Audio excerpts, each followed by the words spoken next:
திரு ஆடிப்பூரம் 12 ஆழ்வார்களில் ஒருவரான ஒரே பெண்பார் ஆழ்வாரான ஆண்டாளின் அவதார மகோத்சவம். இத்தனை ஆழ்வார்கள் இருக்குச்சு, ஆண்டாளுக்கு என்ன சிறப்பு? ஆண்டாள் பூமி பிராட்டியின் அம்சம். இந்த பூமிக்கு என்ன சிறப்பு? இந்த பூமி என்ன பண்ணும் அப்படின்னா, தனக்கு மேலே வாழக்கூடிய ஜனங்க எப்படிப்பட்டவாளாக இருந்தாலும் அவளுக்கு இடம் கொடுக்கும். வாழக்கூடிய மனிதன் அந்த பூமிக்கு விரோதியாக இருந்தாலும், அந்த பூமிக்கு பாரம் தரக்கூடியவனாக இருந்தாலும், பூமி தாயானவள் அவனையும் தன்னோட குழந்தை மாதிரி தான் பார்த்துக்கிறாள். இருக்கிற வரைக்கும் அவனுக்கு வாழறதுக்கு இடம் கொடுக்குறான். அவன் மரித்த பின்பு தன்னுள்ளே புதைக்கவும் இடம் கொடுக்குறான். அப்படிப்பட்ட ஒரு கருணை கடல் பூமி தாய். அந்த பூமி தாயின் அம்சமான ஆண்டாள் பிராட்டியும் நமக்காக அல்லல் படும் இந்த ஜீவாத்மாக்காக, இந்த ஜீவாத்மா நம்ம விசிஷ்டாத்வைத தத்துவம் என்ன சொல்கிறது? ஜீவாத்மாவும் பரமாத்மாவும் வேறு வேறு. ஆனால் பகவானின் அனுகிரகத்தினால் இந்த ஜீவாத்மா கொஞ்சம் முயற்சி பண்ணிட்டு அப்படின்னா பகவானை சென்று சேரலாம். ஜீவாத்மா பரமாத்மாவுடன் சென்று சேர்வதற்கான வாய்ப்பு இருக்கின்றது.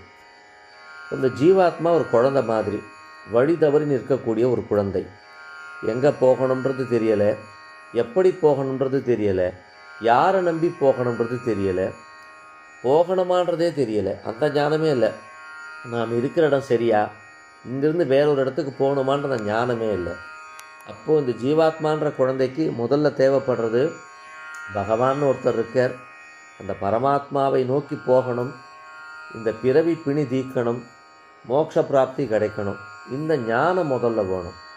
முதல்ல இந்த ஞானம் வந்த பிறகு தேடல் வருது. சரி, ஞானம் வந்துடுது, இப்போ எப்படி போகணும், யார் மூலமாக போகணும் அப்படின்ற தேடல். அப்பொழுது சரியான வழிமுறையை கண்டுகொள்ளல், நல்ல குருவை தேர்ந்தெடுக்கிறது, குருவோட உபதேசத்தை ஏற்றுக்கொள்வது, அதன் வழியில் செல்ல வேண்டியது. இறுதியில் எம்பெருமானார் சாதித்தது போல ஜீவாத்மாவானது பரமாத்மாவுடன் சேர்கின்றது. இப்போ இந்த குழந்தைக்கு இந்த வழித்துணையாக, இந்த மார்க்க தரிசியாக, மார்க்க பந்துவாக, மார்க்க தரிசின்னும் பொழுது எது வழின்றதை காட்டுறது யார்? மார்க்க பந்துன்னும் போது வழியை காட்டுறது மட்டும் இல்லாமல் நம்ம கூட வந்து ட்ராப் பண்ணுறது யார் அப்படின்னு பார்த்தா நம்முடைய மாதாவான ஆண்டாள். தனது திருப்பாவை மூலமாக ஒரு ஜீவாத்மாவை பெண்களாக உருவகப்படுத்தி அந்த பெண்களுக்கு நல்லவற்றை போதித்து, நீ யாருன்றதை முதல்ல தெரிஞ்சுக்கோ, நீ எப்படிப்பட்டவன்றதை தெரிஞ்சுக்கோ, நீ எதை நோக்கி போகணுன்றதை தெரிஞ்சுக்கோ, அதுக்கு முதல்ல எதெல்லாம் விடணுன்றதை தெரிஞ்சுக்கோ, எப்படிப்பட்ட விரதங்கள் இருக்கணுன்றதை தெரிஞ்சுக்கோ. இதெல்லாம் பண்ணினேன்னா பகவான் உனக்கு என்னெல்லாம் தரப்போறான்றதை தெரிஞ்சுக்கோ. நம் சார்பாக இவற்றை நமக்கு சொல்லிவிட்டு பகவான்கிட்ட நம்மக்கிட்ட ப்ரேயர் பண்ணுறான், நமக்காக பிரார்த்தனை பண்ணிக்கிறான்.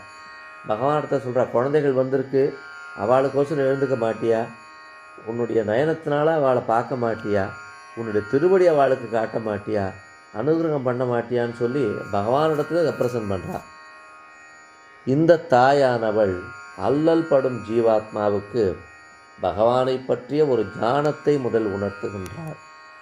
பரமாத்மா எனக்கூடிய ஸ்ரீமன் நாராயணன் எப்படிப்பட்டவன், எப்படிப்பட்ட பெருங்கருணை நிரம்பியவன், எப்படிப்பட்ட அனுகிரகங்கள் தரவல்லவன், அத்தனையும் சொல்லி பகவானை சென்று அடைவதற்கு என்ன மார்க்கம்னு தன்னுடைய பாசுரங்களின் மூலம் சாதித்து, அந்த பாசுரத்தை நாம் அனுசந்திப்பதனால் ஏற்படக்கூடிய நன்மைகளை நமக்கு போதித்து, நடுநடுவில் எக்கச்சக்கமாக அபச்சாரப்படுறோம். இந்த வாழ்க்கைன்றது ஒவ்வொரு நாளுமே நல்லதை மட்டுமே செஞ்சுட்டு இல்லை, எத்தனையோ அபச்சாரங்கள் நம்மால் ஏற்படுகின்றது. அதை பூமி தாய் போல் பொறுத்து கொண்டு, இல்லை நான் சொல்கிறத நீ கேட்கலை, நீ மீறி பண்ணுற, உனக்கெல்லாம் அந்த வழி செட் ஆகாது, நீ என்னுடைய மகனே கிடையாதுன்னு ஒதுக்காமல், என்ன பண்ணாலும் நீ எனக்கு குழந்தை தான், பகவானிடத்தில் உனக்கு கொண்டு போய் சேர்க்கறது என்னுடைய பொறுப்பு அப்படின்னு சொல்லிட்டு ஒரு கேரியர் மாதிரி, ஒரு கூரியர் மாதிரி ஆண்டாளானவள் இந்த ஜீவாத்மாவை தன்னுள்ளே தாங்கிக் கொள்கிறாள். குழந்தைய ஒரு தாய் எப்படி அரவணைச்சுட்டு ஒரு பத்திரமா ஒரு இடத்துக்கு எடுத்து போய் விடுறாளோ, அதுபோல இந்த பூமி சம்பந்தம் இருக்கும் வரை தான் தாயாக இருந்தது. ஏன்னா பூமி பிராட்டியோன்னு, அதனால் இந்த பூமி சம்பந்தம் இருக்கும் வரை, இந்த மனம் என்பது இருக்கும் வரை, இந்த பிராணன் என்பது இருக்கும் வரை இந்த உள்ளே சென்ற மூச்சு வெளியே வரும் வரை, வெளியே வந்த மூச்சு உள்ளே சென்று கொண்டிருக்கும் வரை இந்த ஐம்புலன்களால் செய்யப்பட்ட உடலிலே அந்த ஜீவாத்மா ஒட்டி கொண்டிருக்கும் வரை பொறுப்பு யாருதுன்னா ஆண்டாளுது. ஆகவே ஒரு மனுஷன் இகத்திலே வாழும் வரை, தனது பிராணனை முகுக்கும் வரை அவன் இந்த லோகத்துக்கு தேவையான விஷயங்களை பெற வேண்டுமென்றால் நாட வேண்டிய ஒரே கான்டாக்ட் பாயிண்ட் ஆண்டாள். நமது தாயாகிய ஆண்டாள் வாழும் வரை பூமி போல நம்மை தாங்கி கொண்டு எப்போ நாம் பகவானிடத்தில் போகணுமோ அதுக்கான வழியும் காமிச்சு நம்ம கூடவும் வந்து கடைசியில் பகவான்கிட்டையும் நமக்காக ரெப்ரசன்ட் பண்ணி, இதுக்கு இன்னொரு சான்று சொல்லலாம்னா, காலத்தால் பின்னோக்கி இருந்தாலும் உடையவரை நாம் ஆண்டாளின் தமையனாராக பாவிக்கின்றோம். ஆண்டாள் வேண்டிய அக்கார வடிசலை உடையவர் பகவானுக்கு சமர்ப்பிச்சார். அதனால் ஆண்டாளின் அண்ணன் அப்படின்னு சொல்லி உடையவருக்கு ஒரு திருநாமம் உண்டு.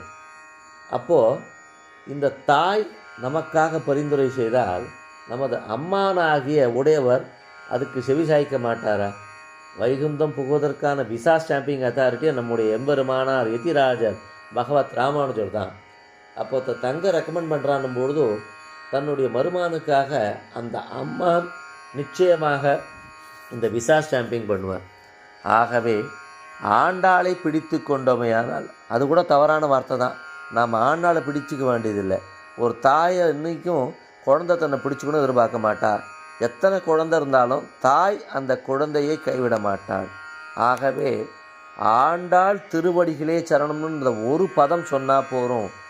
அந்த தாயானவள் இன்றே இக்கணமே நம்மை குழந்தையாக பாவித்து, அந்த குழந்தை என்பதை நமக்கு உணர்ந்த செய்தி. எப்பயுமே நம்மளுக்கு குழந்தை தான், ஆனால் நமக்கு அந்த ஞானத்தை கொடுத்து நமது தாய் அவள் என்பதை நமக்கு அடையாளம் காட்டி நம்மை வழிநடத்தி தனது தமையனார் உடையவரின் பரிந்துரை மூலமாக ஸ்ரீமன் நாராயணன் திருவடியிலே நம்மை கொண்டு சேர்ப்பாள்.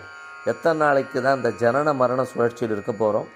அதை தாண்டி இகத்திலே இருக்கும் வரை இகத்திற்கு தேவையான சௌகரியங்களை தருவதுடன் இகம் முடிந்து செல்லும் காலம் மறுபடியும் இந்த பிறவிச் சூழலில் சிக்காமல் பகவானின் திருவடி எது சாஸ்வதமோ, எது நித்தியமோ, எது சத்தியமோ, எது அழிவற்றதோ அதை நமக்கு காண்பித்து அதை கொண்டு சேர்க்கின்ற ஒரு தாயாக இருக்கின்றார். நம்ம எல்லாரும் இன்றைக்கி மதர்ஸ் டே கொண்டாடுறோம். உண்மையான மதர்ஸ் டே திருவாடிப்பூரம்தான். நமக்காக நம்மை உய்விக்க பிறந்தது முதல் மோட்சம் அடையும் வரை நம் உடனிருந்து நம்மை காத்து வழிநடத்தி கைபிடித்து அருளக்கூடிய லோகமாதாவாகிய ஆண்டாளின் அவதார தினமே மதர்ஸ் டே. ஆண்டாள் திருவடிகளே சரணம். ஸ்ரீமதே ராமானுஜாய நமக. தாசன் கூரம் திருவாடி சுந்தரம் முகுந்த